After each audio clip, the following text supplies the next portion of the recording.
Hey guys, Base Bump here, bringing you this Mage Tower Unholy DK guide. If you want aware, the Mage Tower is open again and you can walk in with your Dragonflight character and complete it for some nice transmog awards. For Unholy, I think this time around, this is probably the easiest it's been in quite a while. You have much better tools to deal with the ads, which is the kind of the difficult part of the fight. The build I'm running is up here. It's the standard Mythic Plus build. We are really focusing on being able to do that nice cleave damage, being able to dot up all the ads and kill them off easily. That is really the most important aspect of this fight, which is why I recommend this build. For the gear, like, I'm just walking in with my normal gear. I'm sure there's like fancy shenanigans you can do, but I don't feel like that's really necessary.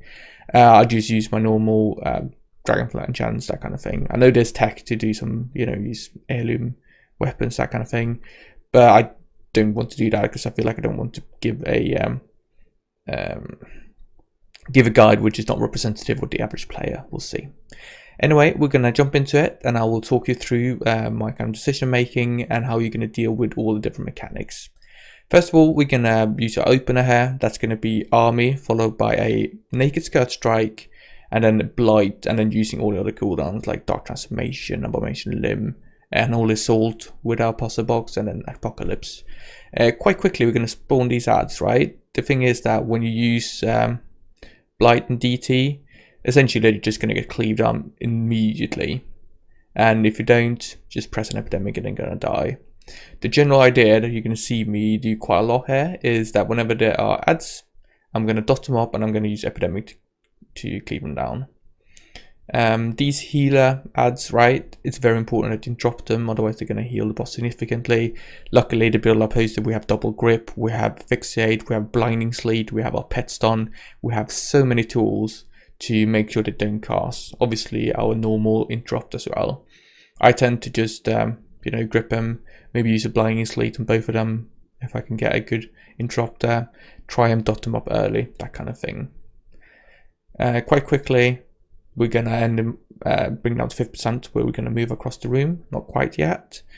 He's going to cast a Dark Fury. I'm fine with using my Apocalypse for that. However, you can see I still save Blight and DT for when we get the big imp spawn. It's very important to do this. You don't want to use Blight and DT, otherwise you don't need that damage, and the hard part is when you get the ad spawns, so you want to use your cooldowns for that. There's also an excellent opportunity to use your anti-magic shell. You can see I don't do that here because I don't feel like I need to, but it's a good idea to make sure you use AMS whenever you got the ad spawns. It's just going to make everything safer. The fuming imp's going to spawn. I'm going to dot those up and swap to them quickly. I don't want them to spawn any zones on the ground. You can grip them to drop the cast, you can fixate, you can blinding sleet, you can do so many things, right? This Dark Fury cast, it's not too scary.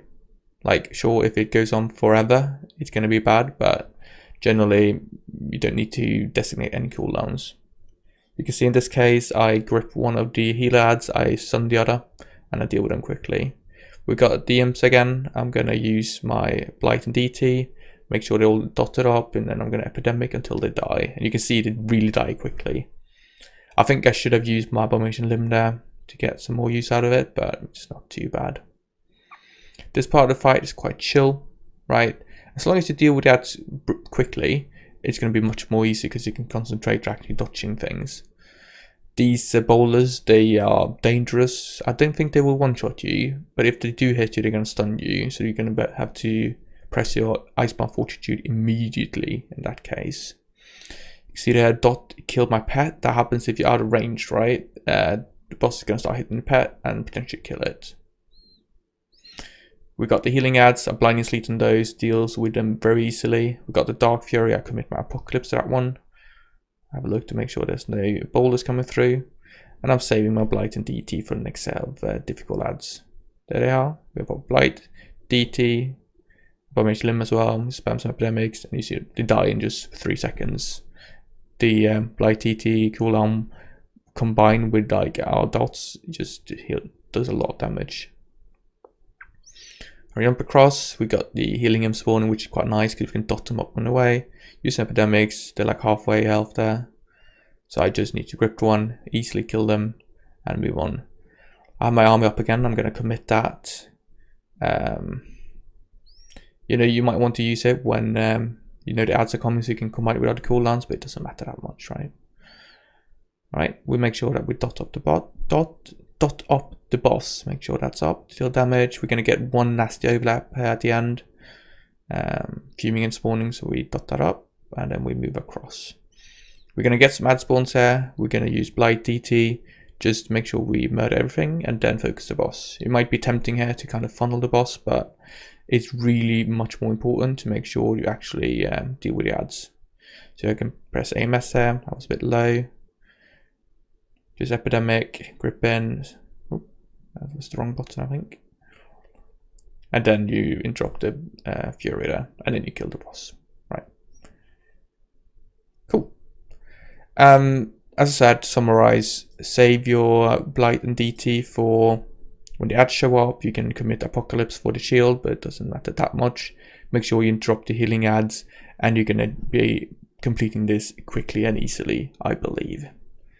Leave a comment down below, let me know what you thought about this video. Upvote, downvote, consider subscribing, and I'll see you guys in the next video. Thank you very much for watching. Bye bye.